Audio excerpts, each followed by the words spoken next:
And I was thinking, no, it's not. Talking about that, I was not referring to that, but rather. But it was, your remark was right after that previous one. All right. Well, we're now streaming on YouTube. Hi, my name is Paul Sugarman. I'm the founder of the Instant Shakespeare Company, and we've got something really special today.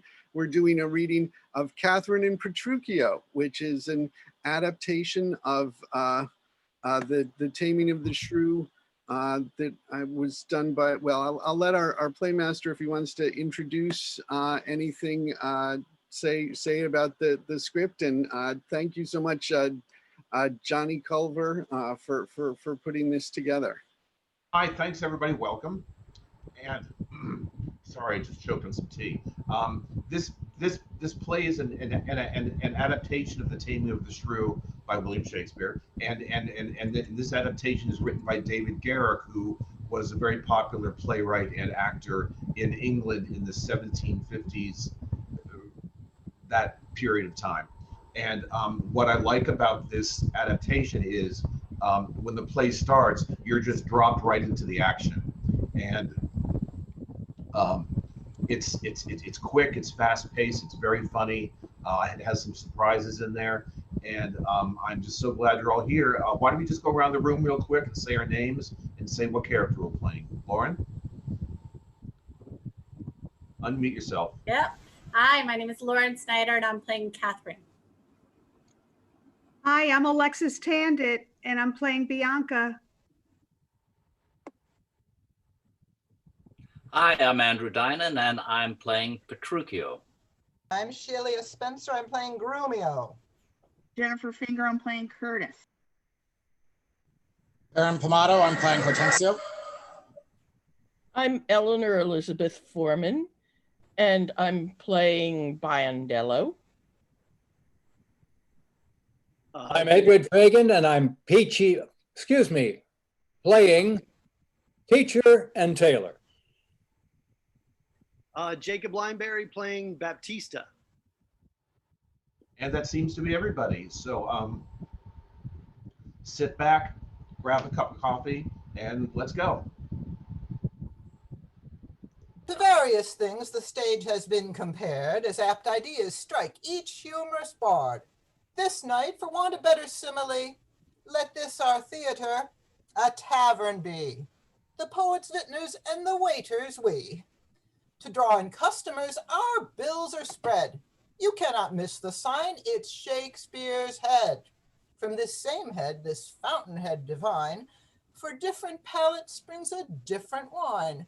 Hence, for the choicest spirits flow champagne, whose sparkly atoms shoot through every vein, then mount in magic vapors to the enraptured brain.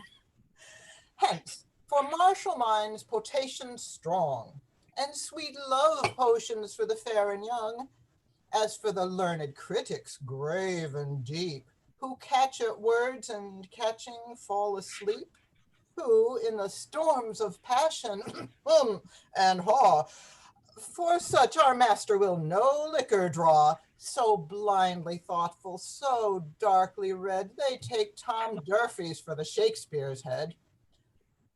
A vintner once acquired both praise and gain, and sold much perry for the best champagne.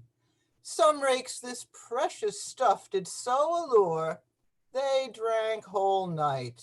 What's that when wine is pure? Come, fill a bumper, Jack, I will, my lord. Here's cream, damn fine, immense, 'pon my word. Sir Willem, what say you? The best, believe me. In this age, Jack, the devil can't deceive me. Thus, the wise critic, too, mistakes his wine, cries out with lifted hands, 'tis great, divine, then jogs his neighbor as the wonders strike him. This Shakespeare, there's nothing like him. In this night's various and enchanted cup, some little perry's mixed for filling up, lest then this precious liquor run to waste. 'Tis now consigned and bottled for your taste. 'Tis my chief wish, my joy, my only plan, to lose no drop of that immortal man. Act 1, the scene is Baptista's house. Thus have I, against my own self-interest, repeated all the worst you are to expect from my shrewd daughter, Catherine, if you'll venture. Maugre my plain and honest declaration, you have my free consent. Win her and wed her. Senor Batista, thus it stands with me. Antonio, my father, is deceased. You knew him well, and knowing him, know me. Left solely heir to all his lands and goods, which I have bettered rather than decreased. And I have thrust myself into the world, happily to wive and thrive as best I may. My business asketh haste, old senor, and every day I cannot come to woo. Let's specialties be therefore drawn between us, that covenants may be kept on either hand. Yes, when the special thing is well obtained, my daughter's love, for that is all in all. Why, that is nothing, for I tell you, father, I am as peremptory as she is proud-minded. And where two raging fires meet together, they do consume the thing that feeds their fury. Though little fire grows great with little wind, yet extreme gusts will blow out fire and all.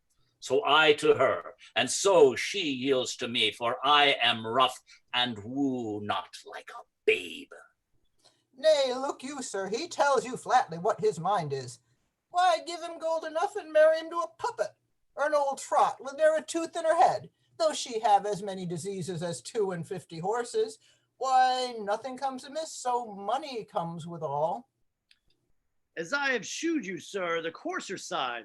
Now let me tell you, she is young and beauteous, brought up as best becomes a gentlewoman. Her only fault, and that is fault enough, is that she's intolerably froward. If that you can away with, she is yours. I pray you, sir, let him see her while the humor last. On my word, she knew him as well as I do. She would think scolding would do little good upon him. She may perhaps call him half a score knaves or so. Why, that's nothing. And he begin once, she'll find her match. I'll tell you what, sir, and she stands him but a little, he will throw a figure in her face and so disfigure her with it, that she shall have no more eyes to see withal than a cat. You know him not, sir. And will you woo her, sir? Why, came I hither but to that intent? Think you a little din can daunt my ears? Have I not in my time heard lions roar? Have I not heard the sea puffed up with winds? Have I not heard great ordnance in the field, and heaven's artillery thunder in the skies? Have I not in a pitched battle heard loud alarums, neighing steeds, trumpets clang? And do you tell me of a woman's tongue that gives not half so great a blow to hear as will a chestnut in a farmer's fire? Tush, tush, scare boys with bugs. Then thou art the man for Catherine, and her father too. That shall she know, and know my mind at once, I'll portion her above her gentle sister, new married to our Hortensio. And if with scurril taunt and squeamish pride she make a mouth and will not taste her fortune, I'll turn her forth to seek it in the world, nor henceforth shall she know her father's doors. Sayest thou me so? Then as your daughter, senor, is rich enough to be Petruchio's wife, be she as cursed as Socrates' Xanthippe, she moves me not a whit. Were she as rough as all the swelling Adriatic seas, I come to wive it wealthily in Padua, if wealthily, then happily in Padua. Well, mayst thou woo, and happy be thy speed, but be thou armed for some unhappy words. Aye, to the proof as mountains are for winds that shake not though they blow perpetually. Help! Help!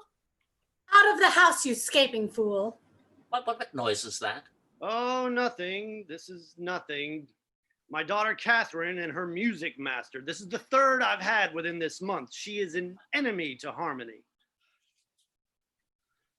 How now, friend? Why dost look so pale? For fear! I promise you, if I do look pale, What, will my daughter prove a good musician?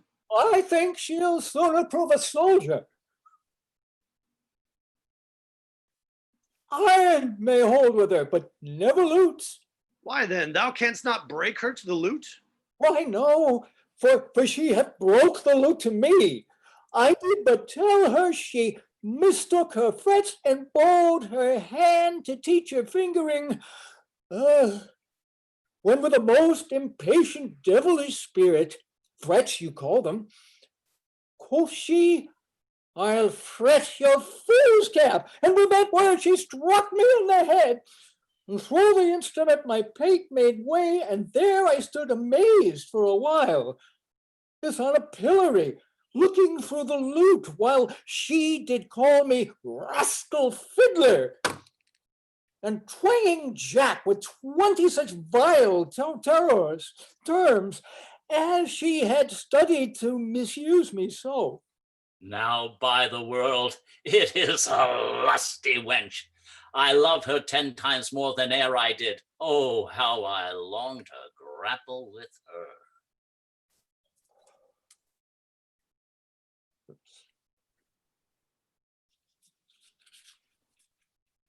Oh, am I missing something here? Oh. Okay. Top of 14. Whoops, 14. Nice and easy. Back. How the hell did I do that? Oh. Okay.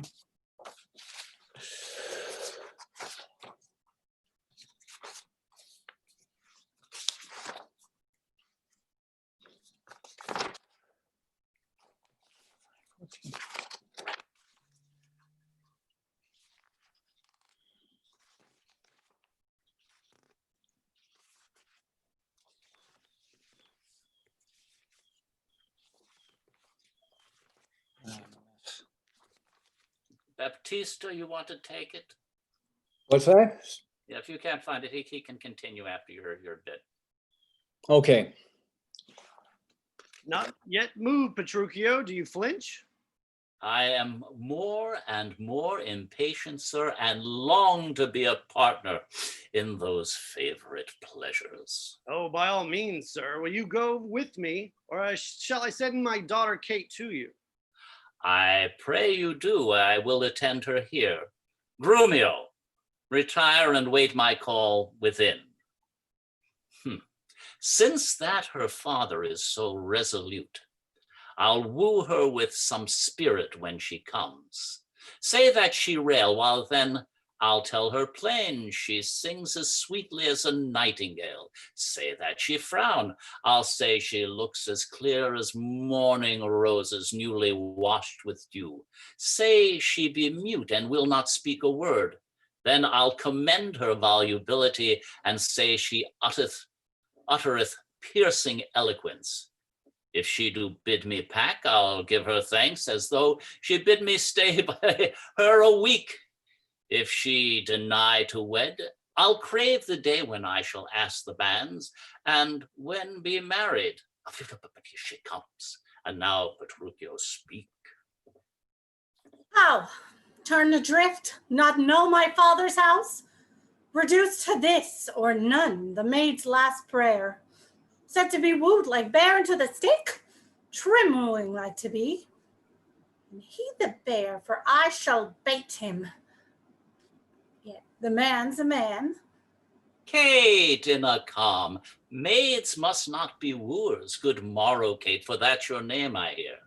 Well, have you heard, but impudently said, they call me Catherine that do speak of me. You lie in faith. You are called plain Kate or bonny Kate, and sometimes Kate the cursed. But Kate, the prettiest Kate in Christendom, take this of me, Kate, of my consolation. Hearing thy mildness praised in every town, thy virtue spoke of, and thy beauty sounded, thy affability and bashful modesty, yet not so deeply as to thee belongs. Myself am wooed to woo thee for my wife. Moved. In good time. Let him that moved you hither remove you hence. I knew you at the first you were immovable. Immovable? What's that? A joint stool. Thou hast hit it. Come, sit on me. Asses are made to bear, and so are you. Women are made to bear, and so are you. Alas, good Kate, I will not burden thee, for knowing thee to be but young and light. Too light for such a swain as you to catch. Oh, come, you wasp, in faith, you are too angry. If I be waspish, best beware my sting. My remedy, then, is to pluck it out. Aye, if the fool could find it where it lies. Oh, the fool knows where the honey is sweet, Kate. Oh, 'tis not for drones to taste. That, will I try.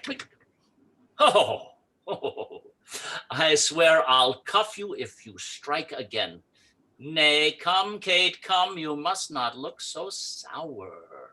How can I help it when I see that face? But I'll be shocked no longer with the sight. Nay, hear you, Kate, in sooth, you scape not so. I cheap you if I tarry, let me go. No, not a whit. I find you passing gentle.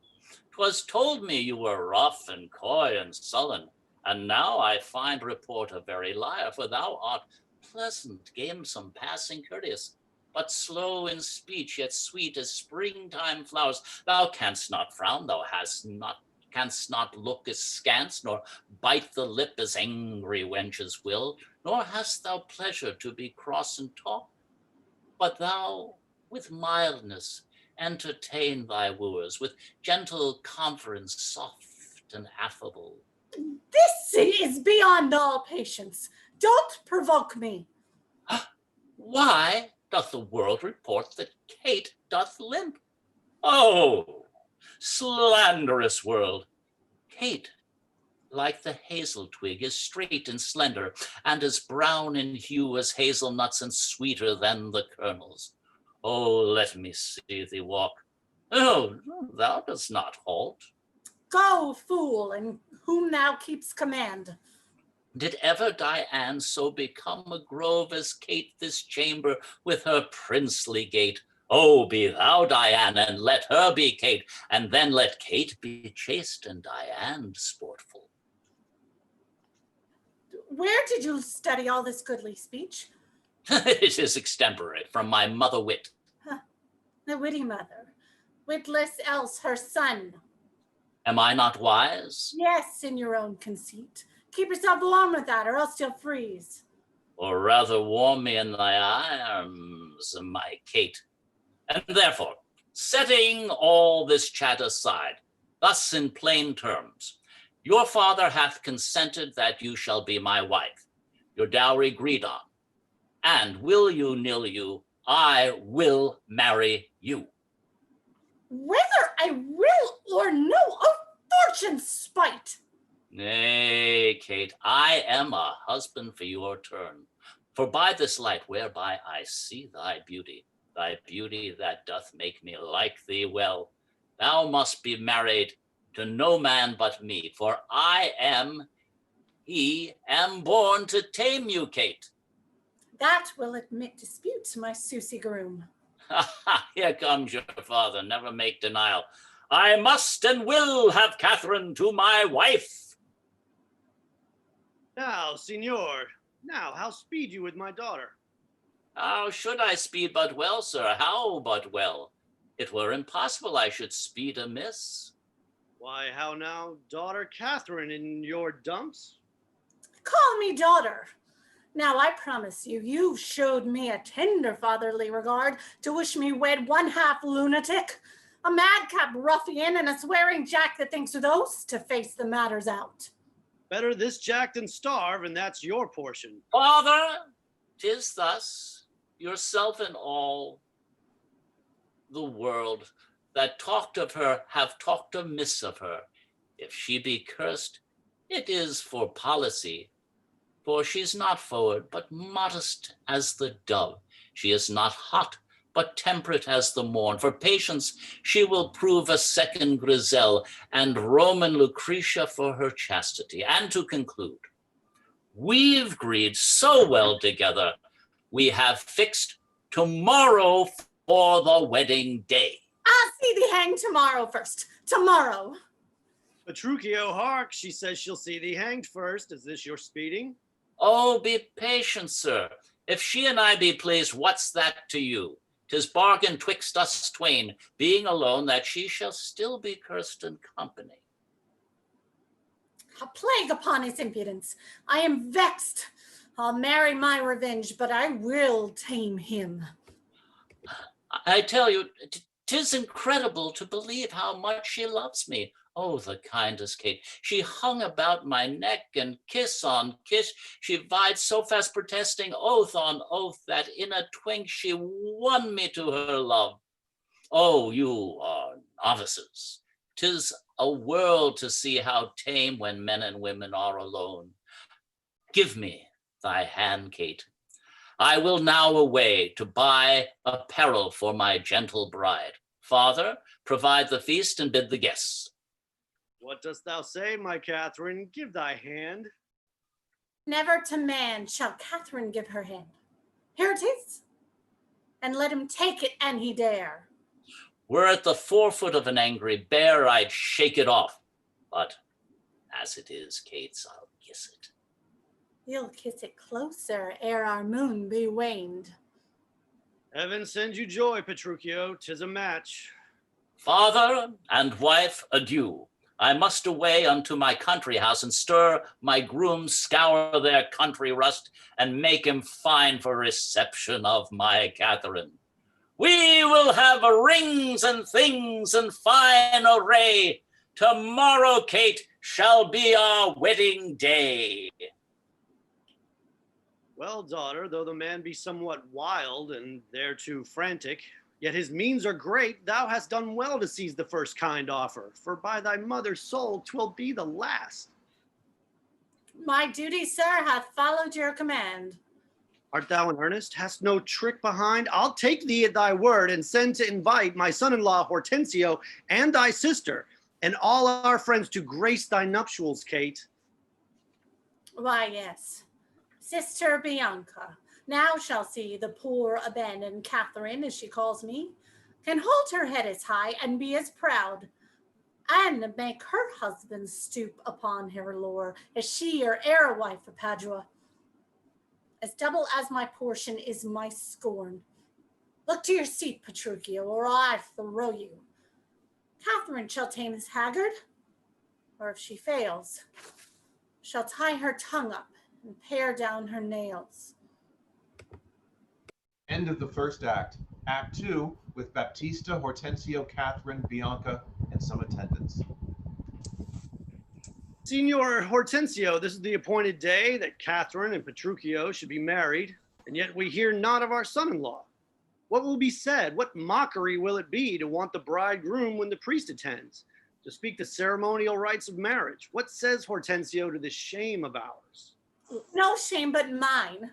I must, forsooth, be forced to give my hand oppose against my heart unto a mad-brained Rudesby full of spleen, who wooed in haste and means to wed at leisure. I told you he was a frantic fool, hiding his bitter jests and blunt behavior. And to be noted for a merry man, he'll woo 1,000, point the day of marriage, make friends, invite, yea, and proclaim the banns, but never mean to wed where he hath wooed. Now must the world point at poor Catherine and say, lo, there is mad Petruchio's wife. If it would please him, come and marry her. But hasty matches seldom end in good. Oh, patience, good Catherine. Bianca too, upon my life. Petruchio means but well. Whatever fortune stays him from his word, though he be blunt, I know him passing wise. Though he be merry, yet withal he's honest. Oh, would I had never seen his honesty. Oh, I could tear my flesh for very madness. Follow your sister, girl, and comfort her. I cannot blame thee now to weep in rage, for such an injury would vex a saint, much more a shrew of thy impatient humor. Has ever a match clapped up so suddenly? Hortensio, faith, I play a merchant's part, and venture madly on a desperate mask. 'Twas a commodity lay fretting by you. 'Twill bring you gain, or perish on the seas. The gain I seek is quiet in the match. And no doubt Petruchio's got quite a catch. Master, master, news, and such news as you never heard of. Is Petruchio come? Why, no, sir. What then? He's coming, but how? Why, in a new hat and an old jerkin, a pair of old breeches thrice turned, a pair of boots that have been candle cases, one buckled, another laced, an old rusty sword ta'en out of the town armory with a broken hilt, and shapeless, with two broken points, his horse hipped with an old mothy saddle, the stirrups of no kindred, besides possessed with glanders, and like to Mose in the chine, troubled with the lampasa, infected with the farcy, full of windgall, sped with spavins, rayed with the yellows, past cure of the fives, stark spoiled with the staggers, benawed with the butts, weight in the back, and shoulder shot near-legged before, and with a half-check bit and a headstall of sheep leather, which, being restrained to keep him from stumbling, hath been often burst, and now repaired with knots, one girt 6 times pierced, and a woman's crupper of valor, which hath 2 letters for her name fairly set down in studs, and here and there pierced with pack thread. Who comes with him? Oh, sir, his lackey, for all the world comparison like the horse, with a linen stock on one leg and a pursy boot hose on the other, guarded with a red and blue list, an old hat, and the humor of 40 fancies pricked upon it for a feather, a monster, a very monster in apparel, and not like a Christian footboy or a gentleman's lackey. I'm glad he's come, howsoever he comes. Come, where be these gallants? Who is at home? You're welcome, sir. Well, am I come then, sir? Not so well paralleled as I wish you were. Why were it better I should rush in thus? But where is my Kate? Where is my lovely bride? How does my father, gentles, methinks you frowned, and wherefore gaze this goodly company as if I were some wondrous monument, some comet or unusual prodigy? Why, sir, you know this is your wedding day. First we were sad, fearing you would not come. Now sadder that you come so unprovided.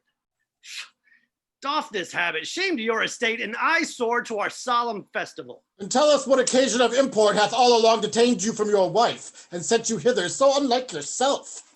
Tedious it were to tell and harsh to hear. Let it suffice. I come to keep my word, but where is Kate? I stay too long from her.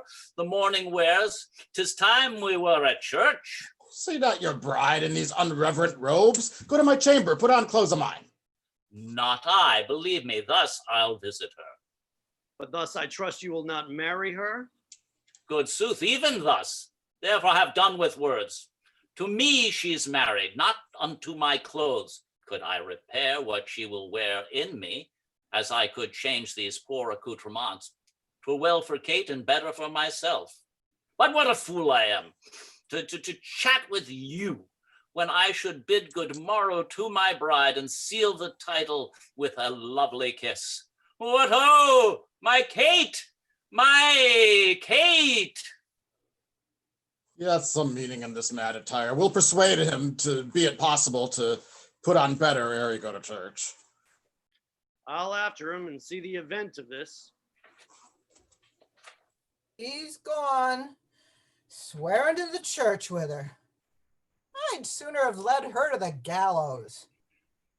If he can but hold it, 'tis well. And if I know anything of my master, no man was ever born with such qualities to tame women.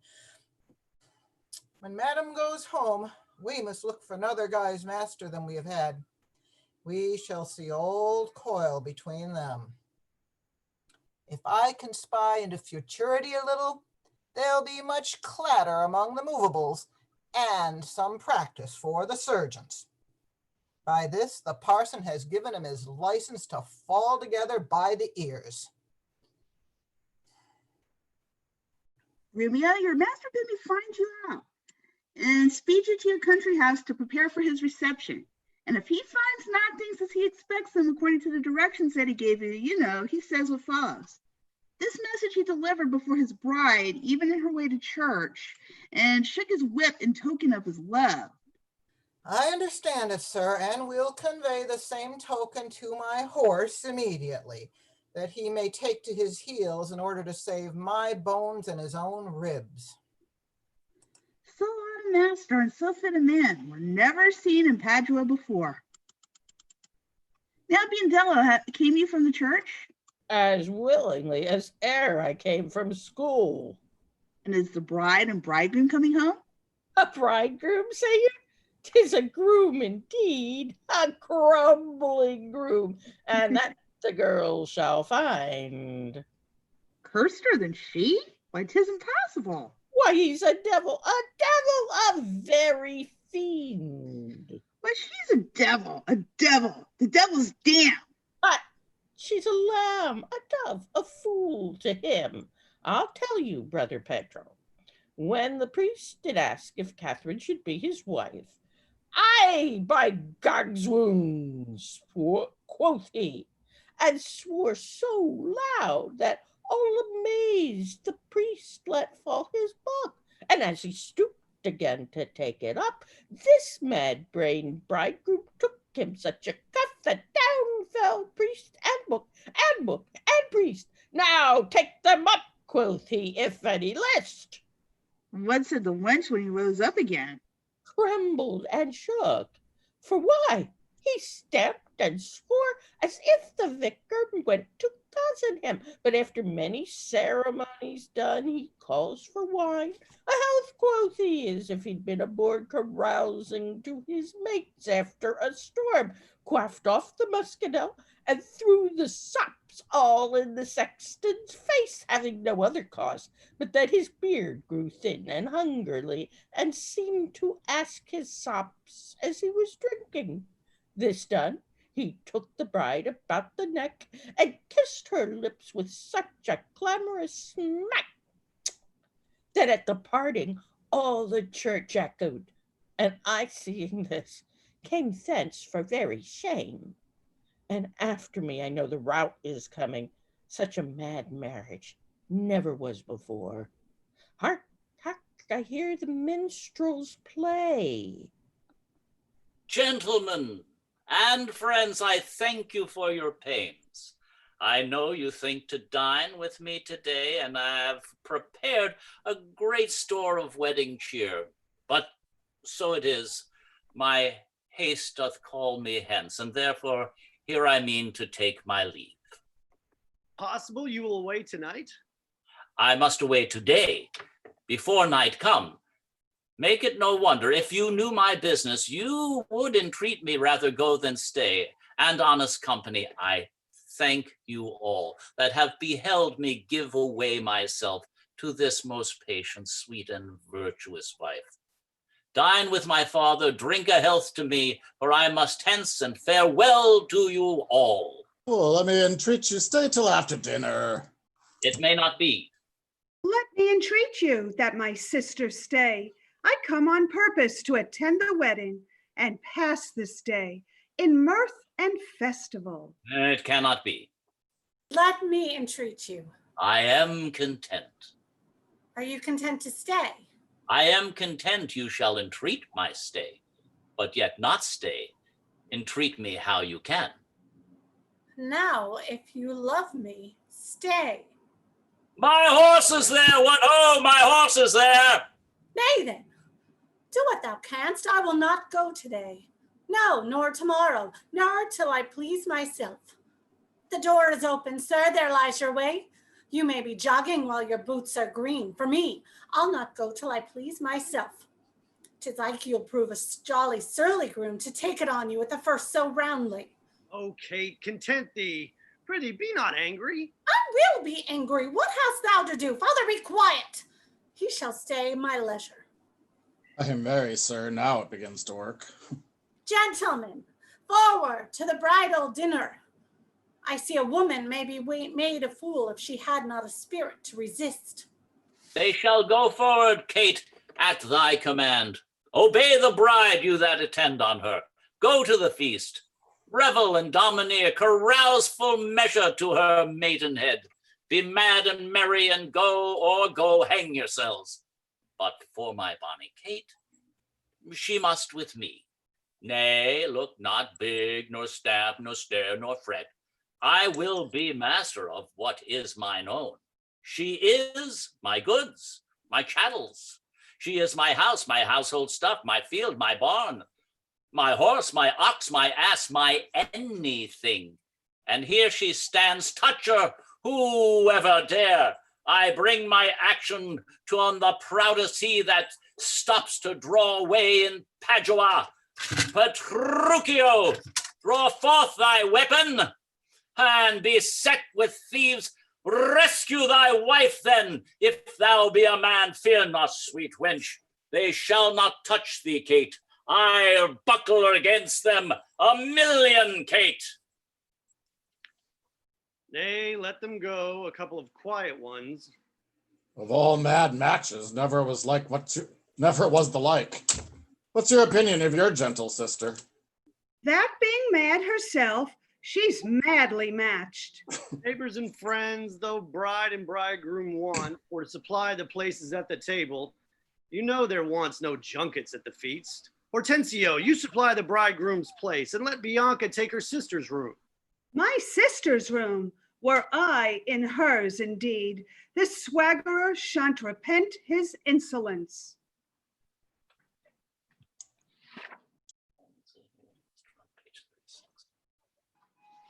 Fie on all jades and all mad masters and all foul ways. Was ever a man so beaten? Was ever man so rayed? Was ever man so weary? I am sent before to make a fire, and they're all coming after to warm 'em.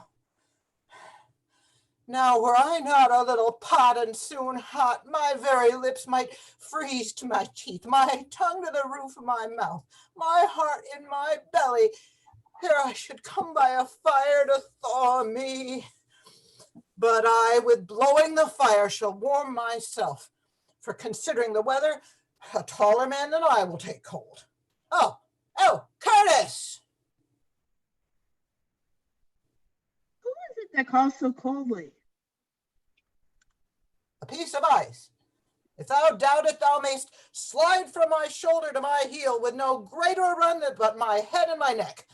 A fire, good Curtis. Is my master and his wife coming, Grumio? Oh, Curtis, I. Therefore, fire, cast on no water. Is she so hot a shrew as she's reported? Oh, she was good Curtis before the frost. But thou knowest, winter tames man, woman, and beast, for it hath tamed my old master and my new mistress and myself, fellow Curtis. Away, you thick-pitted pool. I am no beast. Where's the cook? Is supper ready, the house trimmed, rushes strewed, cobwebs swept, the serving men in their new fustian, their white stockings, and every officer his wedding garments on? Be the jacks fair within, the Jills fair without, carpet laid, everything in order? All ready. And therefore I pray thee, what news? Well, first, know my horse is tired. My master and mistress fallen out. How? Out of their saddles into the dirt, and thereby hangs a tale. Let's have, good Grumio. Lend thine ear. Here. There. This is to feel a tale, not to hear a tale. And therefore is called a sensible tale. And this cuff was but to knock at your ear and beseech listening. Now, I begin. Impremise, we came down a foul hill, my master riding behind my mistress. Both on one horse? What's that to thee? Tell thou the tale.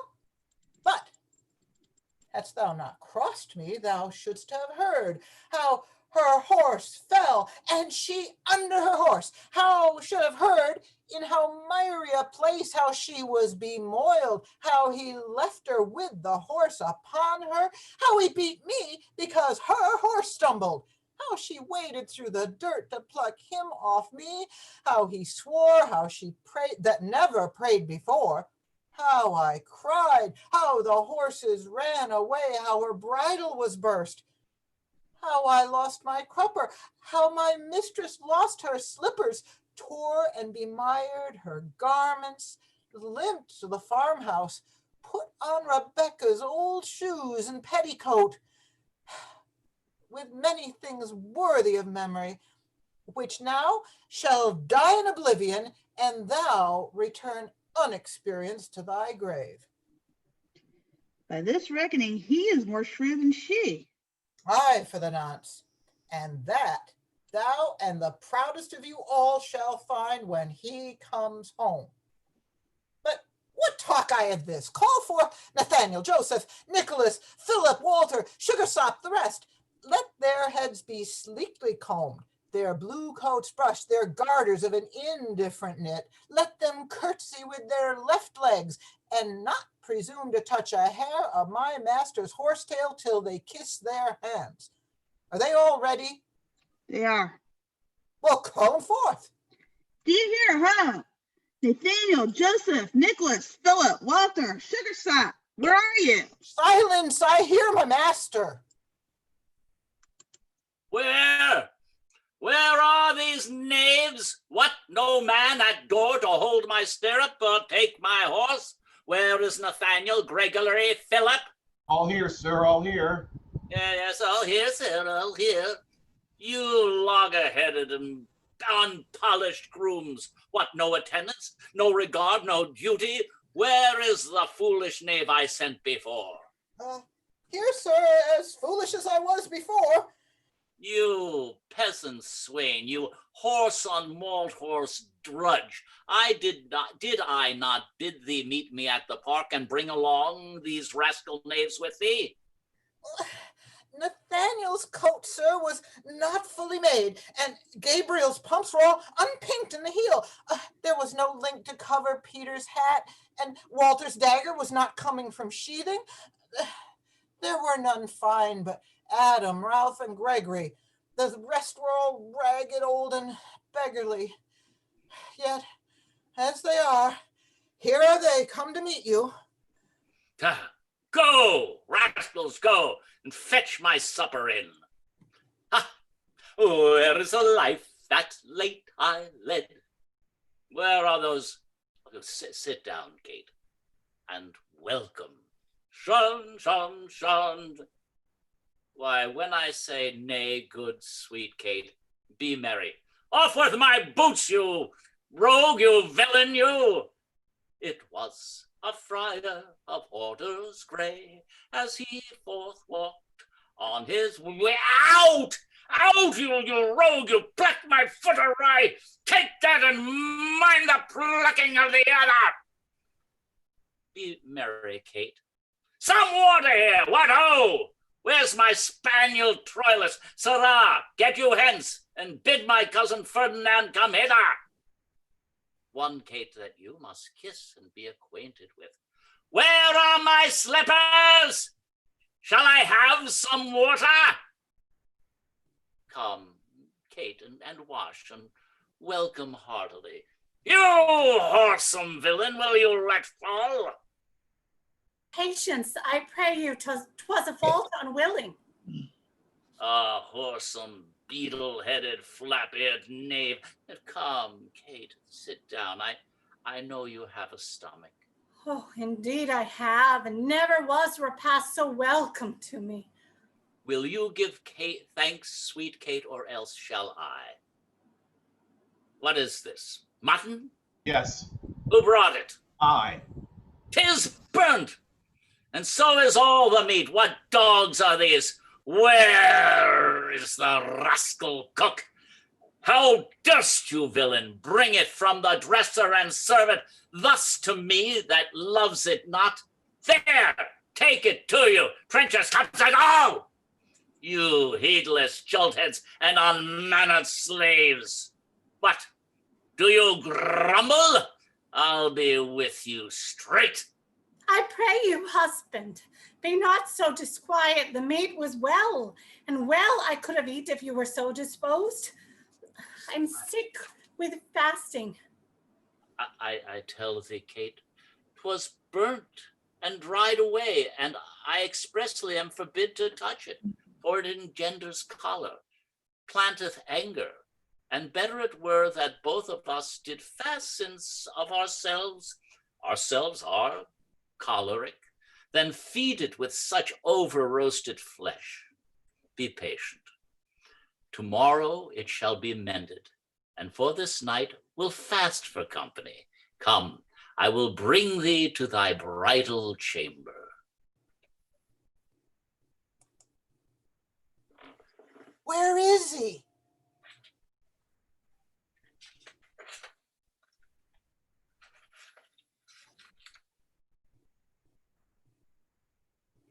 Curtis, where is he?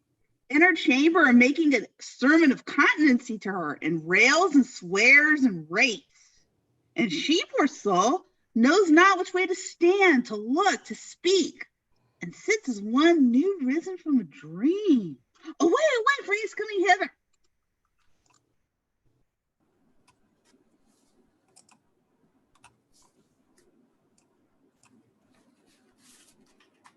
No, forsooth, I dare not for my life. The more my wrong, the more his spite appears. What, did he marry me to famish me? Beggars that come unto my father's door upon entreaty have a present alms. If not elsewhere, they meet with charity. But I, who never knew how to entreat, nor never needed that I should entreat him, starved for meat, giddy for lack of sleep, and oats kept waking with brawling fed. And that which spites me more than all these wants, he does it under the name of perfect love. As who would say, if I should sleep or eat, 'twere deathly sickness, or else present death. I prithee thee, go and get me some repast. I care not what, so it be wholesome food. What say you to a neat's foot? 'Tis passing good. I prithee let me have it.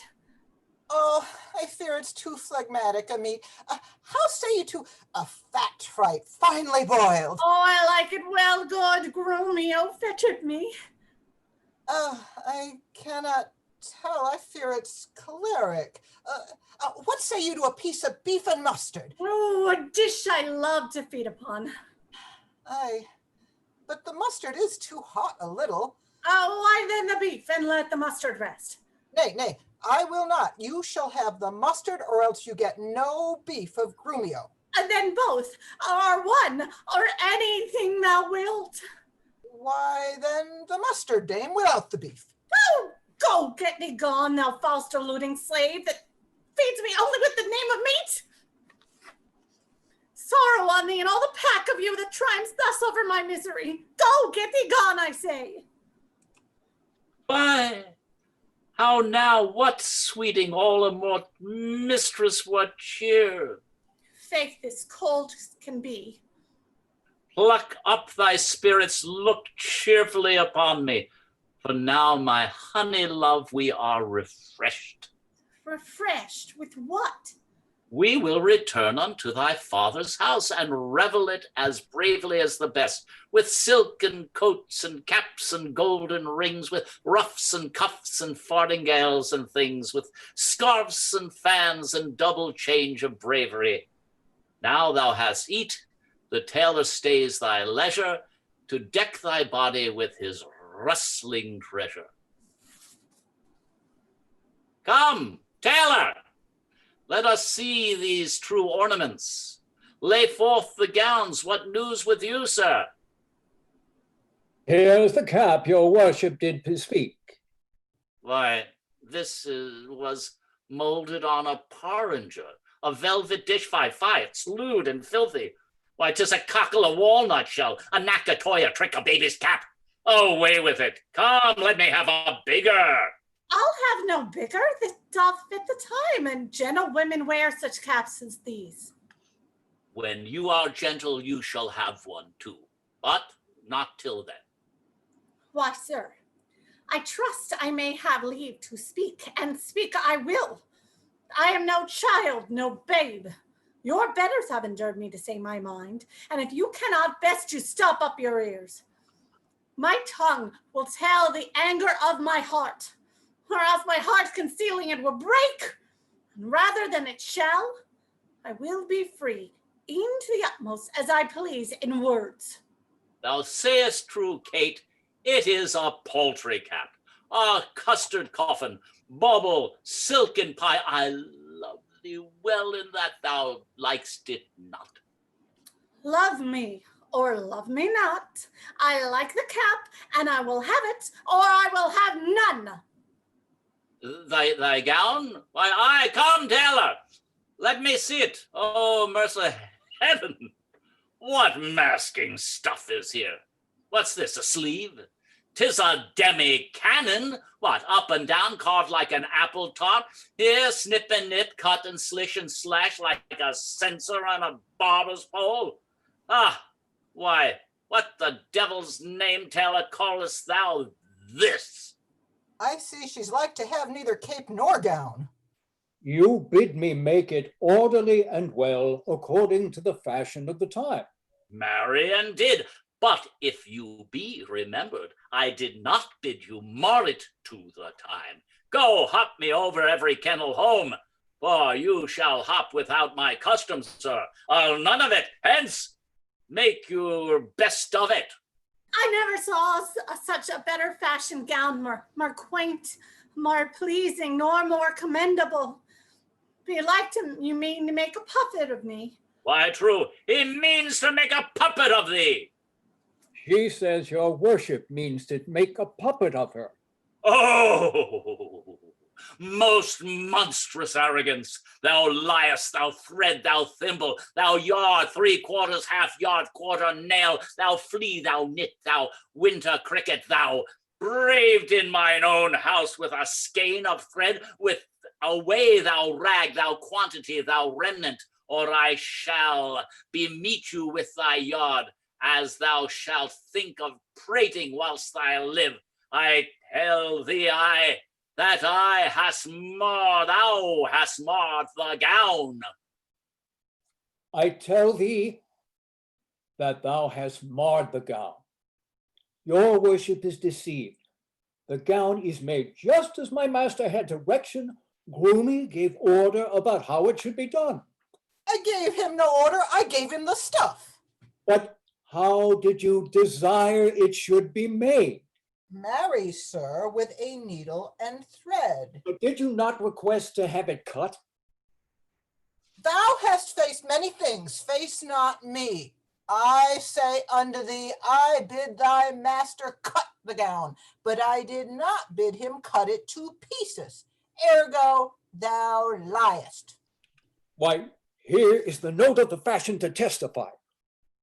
Read it. Imprimis, a loose-bodied gown. Master, if ever I said a loose-bodied gown, sew me up in the skirts of it and beat me to death with a bottom of brown thread. I said a gown. Proceed. With a small compass cape. I confess the cape. With a trunk sleeve. I confess 2 sleeves. The sleeves curiously cut. Aye, there's the villainy. Error in the bill. Error in the bill, sir. I commanded the sleeves should be cut out and sewed upon again, and that I will prove upon thee, though thy little finger be armed in a thimble. This is true that I say. And I had 3 in a place. Thou shouldst know it. Oh, I am for thee straight. Come on, you parchment thread. What? Chicken spar in presence of the kite? I'll swoop upon you both. Out! Out, ye vermin! For heaven's sake, sir, have patience. How you frighten me. Well, come, my Kate. We will unto your father's house. Even in these honest mean habiliments, Our purses shall be proud, our garments poor, for 'tis the mind that makes the body rich. And as the sun breaks through the darkest crowd, so honor appeareth in the meanest habit. What is the jay more precious than the lark, because his feathers are more beautiful? Or is the adder better than the eel, because his painted skin contents the eye? Oh, no, good Kate, neither art thou the worse for this poor furniture and mean array. If thou account it a shame, lay it on me, and therefore, frolic, we will henceforth to feast and sport in thy father's house. Go, call my men, and bring our horses out. Oh, happy hearing. Let us straight be gone. I cannot tarry here another day. Cannot, my Kate? Oh, fie, indeed you can. Besides, on second thoughts, 'tis now too late, for look how bright the goodly shines the moon. The moon, the sun. It is not moonlight now. I say it is the moon that shines so bright. I say it is the sun that shines so bright. Now by my mother's son, and that's myself, it shall be the moon or star, or what I list. Or ere I journey to your father's house, go on, and fetch our horses back. Evermore, crust and crust, nothing but crust. Say as he says, or we shall never go. I see 'tis vain to struggle with my bonds.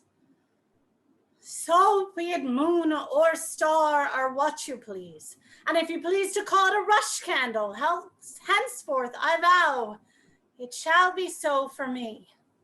I say it is the moon. I know it is the moon. Nay, then you lie, it is the blessed sun. Just as you please, it is the blessed sun. But sun it is not when you say it is not, and the moon changes even as your mind. What you will have it named, even that it is, and so it shall be for your Catherine.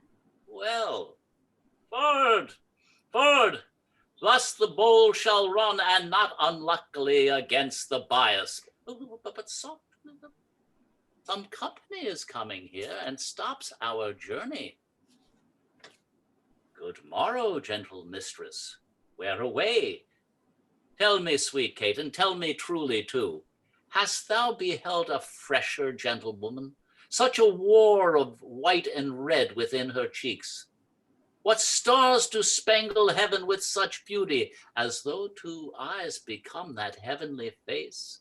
Fair, lovely maid, once more good day to thee. This sweet Kate, embrace her for her beauty's sake. What's all this? Young, budding virgin, fair and fresh and sweet, whither away or where is thy abode? Happy the parents of so fair a child, happier the man whom favorable stars allot thee for his lovely bedfellow. What mummery is this? Why, how now, Kate? I hope thou art not mad. This is Baptista, our old reverend father, and not a maiden, as thou sayest he is.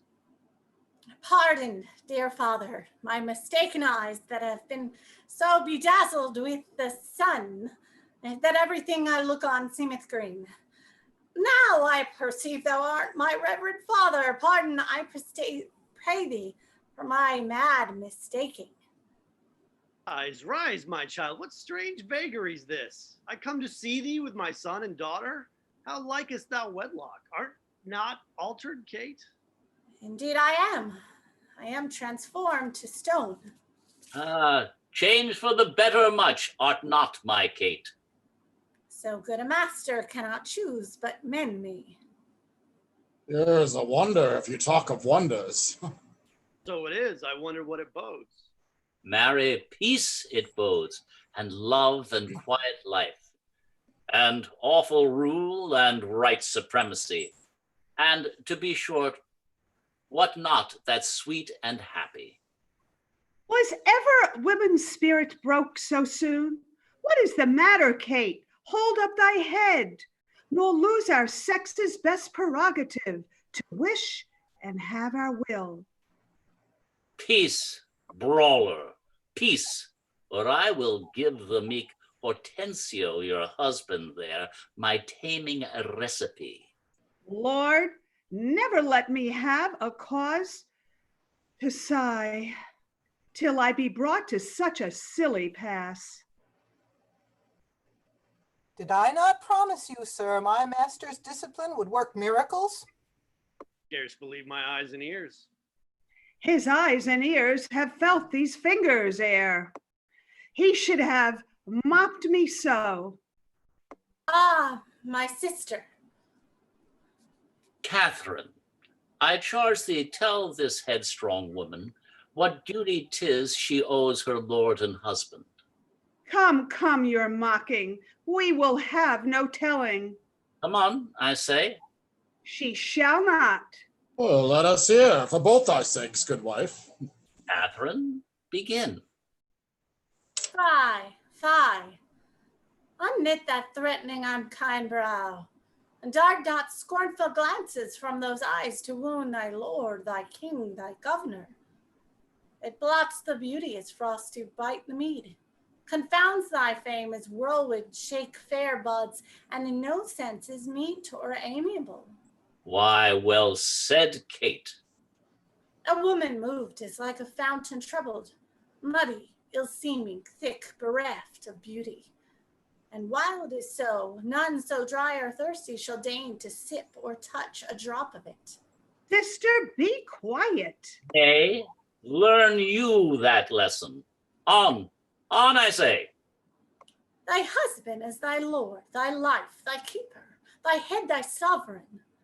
One that cares for thee and for thy maintenance, commits his body to painful labor both by sea and land, to watch the night in storms, the day in cold, while thou liest warm and at home, secure and safe, and craves no other tribute at thy hands but love, fair looks, and true obedience. Too little payment for so great a debt. Now fair befall thee, son Petruchio. The battle's won, and thou canst keep the field. Oh, fear me not.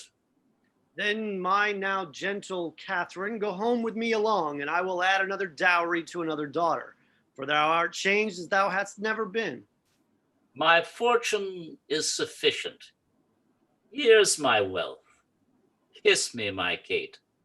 And since thou art become so prudent, kind, and dutiful a wife, Petruchio here shall doff the lordly husband, an honest mass which I throw off with pleasure. Far hence, all rudeness, willfulness, and noise, and be our future lives one gentle stream of mutual love, compliance, and regard. Nay, then I'm unworthy of thy love, and look with blushes on my former self. Ah, good Kate, no more. This is beyond my hopes. Such duty as the subject owes the prince, even such a woman oweth to her husband.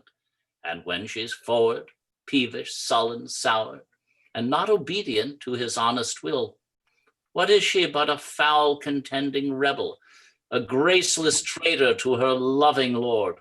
How shameful 'tis when women are so simple to offer war where they should kneel for peace, or seek for rule, supremacy, and sway, where bound to love, to honor, and obey.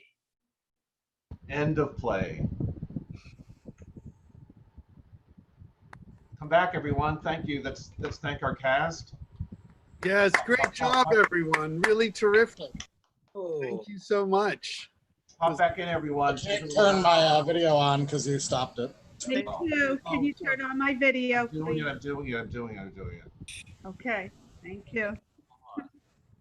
Where am I? Our attendee, I will promote to panelist in case they have anything they'd like to say. And really, it's a good job, really very cut down.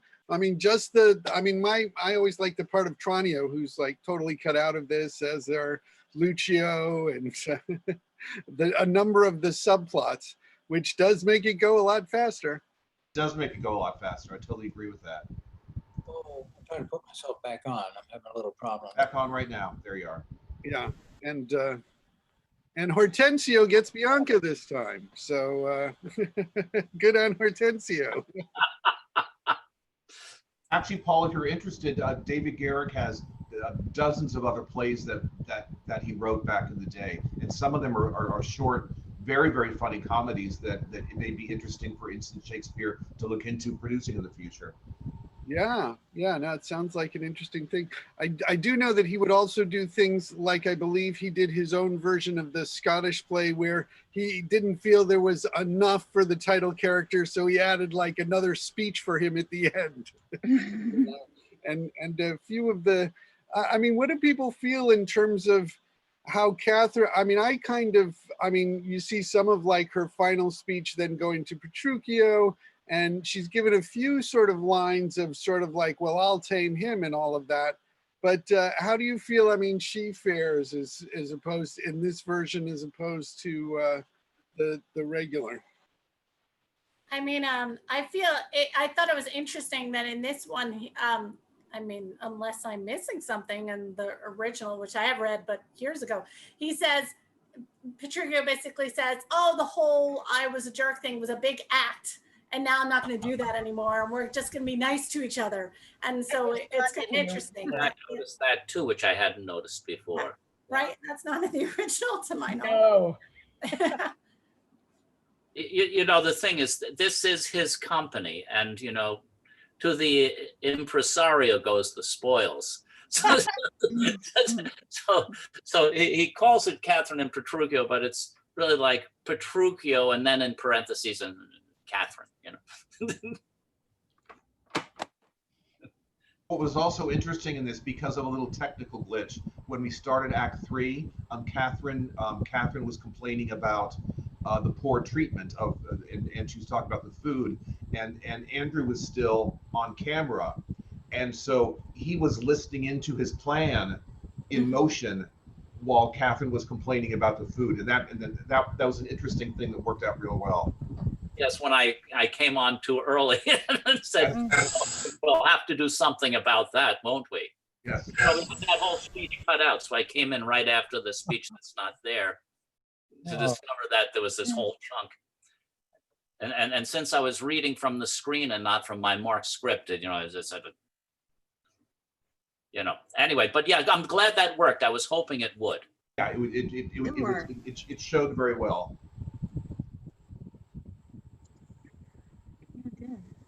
Well, I dropped a line because I couldn't find where I put it on my script, but it's been such a joy just to do this work. It's been nice having you, I must say. Yeah, can I say something, Johnny? Please do. So I have Shakespeare experience, but that's a far cry from Shakespeare training. And I don't know, I kind of think for next month, like, I think Andrew should keep the Petruchio part. Like, I'm you know what I mean? I'm just doing this for like some experience. And if this were something a little more modern, I'd feel pretty confident. But yeah, I think Andrew's killing it. He's doing a great job. So I think he should have the. Okay. Paul, what he's talking about. Oh my goodness, I can't get my hat back on again. Yeah. Paul, what he's talking about is that the Equity Library Theater is going to do another taping of this for ourselves with an altered cast. So that's what we were speaking of. Yeah, and I mean, I'm always holler at me anytime, but I'm sorry, Eleanor? What is the date and time? I don't know yet. Okay. Sometime in October, right? Sometime in October, yes. Okay, I thought I was just. No, it's TBD. Yeah. That's a relief. Yeah. Once again, I I'll want be to down on my calendar. thank Johnny and thank you and nice to meet you, Paul. Oh yes, delight to meet you, and thank you for trying to help me get a similar background to the rest, but I It's the same basic color. oh, hell. Oh, everybody else had a background but me? No, I don't think I ever. I didn't have a background. Yeah, I don't have a Could background. you send me the background, Yes, Johnny? we will. We will. Is there a way of toying with this stuff when you're not actually on a Zoom conference? Yeah, if you go on Zoom, the website, you can do a practice session. Ah, okay. Schedule in advance. If you have something that's going to take place, say next week, and you've already gotten the link to it, that link is operational for you to play with your microphone and your background. Also, you could Oh, you can do the background too. Okay, because I did play with the microphone. you can start your own meeting of one if you want to also.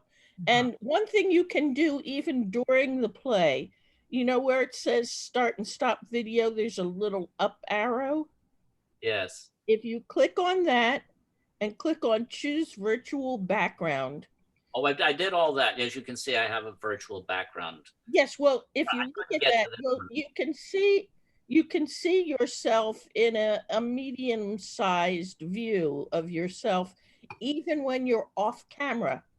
So you can, adjust your hair or whatever you need to do, even while the play is on and your camera is off. So Andrew, I wanted to ask you, did you get change background and there was a little plus sign that you click and then yes, and when I went to my documents folder, of all the things that were there, this is the only thing that would come up, that would be in bold lettering rather than that kind of ghostly lettering that says you can't do anything with this. Yeah, sometimes I save it to the wrong place and don't notice I've saved it to the wrong place. So it might be elsewhere on your computer too. Well, I see it. I see it on my desktop. The both of these. Oh, but by the way, something happened when I as I look to my desktop thing here, when I copied the last thing Johnny sent me, I didn't get anything with a picture. It looks like it just has writing. Oh, it saved it as an HTML. It didn't save it as a JPEG. Ah. Who knows? Who knows? But yeah, so I didn't get any. Yeah. All right. Well, that's all right. Bit by bit, we learn these things, Yeah, that's why we keep doing them. I want to thank Johnny so much for putting this together. It's really terrific to get Thank everyone for participating. Version of it. What a delight. This is way fun, and we'll look forward to when we're next doing. Yeah, and I'll also be sending you guys, I haven't finalized the October schedule yet, but I'll be sending that out to things so that if you want to participate in other instant Shakespeare readings, I mean, you are welcome. Please join us. I need all the experience I can get. So I'd like to make a pitch for all of you to be in An Enemy of the People. When's that going to be? What?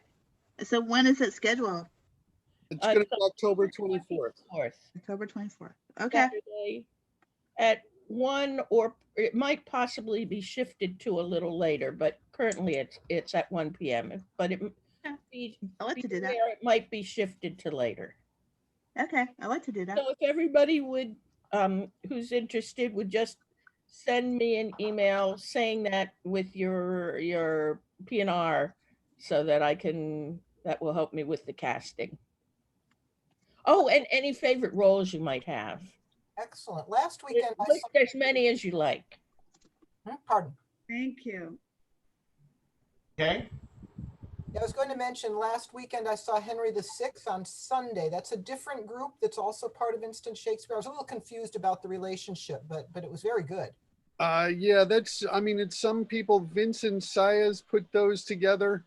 So, I mean, he does them under Instant Shakespeare, which is fine, but it's not technically through this account and that. But hey, I mean, our motto is Shakespeare for everyone. So we like to encourage many readings.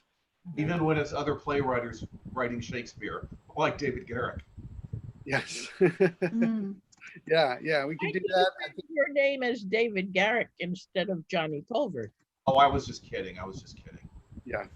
And yeah, there's also sometime I'll have to do The Tamer Tamed, the John Fletcher sequel to Taming of the Shrew, which again, I mean, in this way, it's sort of by trying to be a little bit more sort of empowering and feminist of Catherine in a certain way, it actually just makes it more, I mean, reinforcing of the traditional narrative of it, you know, that it's a somewhat misogynistic play, which I personally don't feel it is. I think it's a love story, and I think that still can come through in this version as well. But I think it's also interesting that you only have the servants who aren't the smart servants, who are like the scheming ones, but the ones who are just sort of the idiot servants for comic relief. Right.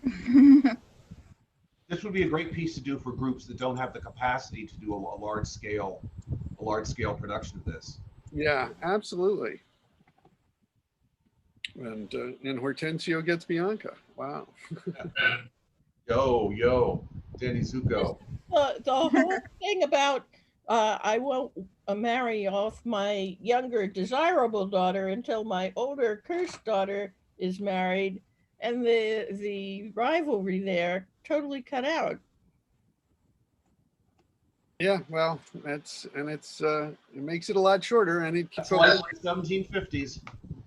Well, I think there's still rivalry there. It's funny because I wasn't 100% sure how I was going to do the fi-fi, like just where I was going to come from with it. And this time I was getting so angry with Bianca that it was like, finally, I have a chance to tell her where to get off. Like, she's been so mean the whole time. Now I'm being empowered through this to tell her off, and nobody is going to yell at me for it. Like, the father always takes her part and everybody takes her part. And this, I can actually, you know, I can yell at her and it's okay because I'm towing the party line of, hey, you know, be nice to your husband. So it was kind of funny, like a discovery when I was doing it. Well, and then, Paul, what I said during the read through was that these are all very unpleasant people. yes. Yes. You know, and in the full length Shakespeare and in the Cole Porter, it made very clear what a secretly manipulative bitch Bianca is. Biandello isn't I that like close. Oh, nice Bianca. No, not very nice at all, this one. No, I said Biandello. Biandello isn't unpleasant. Biandello is simply a gossip with a juicy Right. piece of news. Right? No, but I'm speaking specifically of Bianca because we were talking about that relationship they have. And they didn't seem, you know, it's a little bit in there, but the amount to which that girl, that sister, is two-faced, you know, and a little loose, you know. I don't know if anybody saw the all-female production of Taming of the Shrew a few years back. I think it was actually 2016. And it was, I mean, Janet McTeer as Petruchio, I mean, did a terrific job. And it was a very strong cast. But actually, I ended up feeling the least sympathy for Kate and Bianca, actually.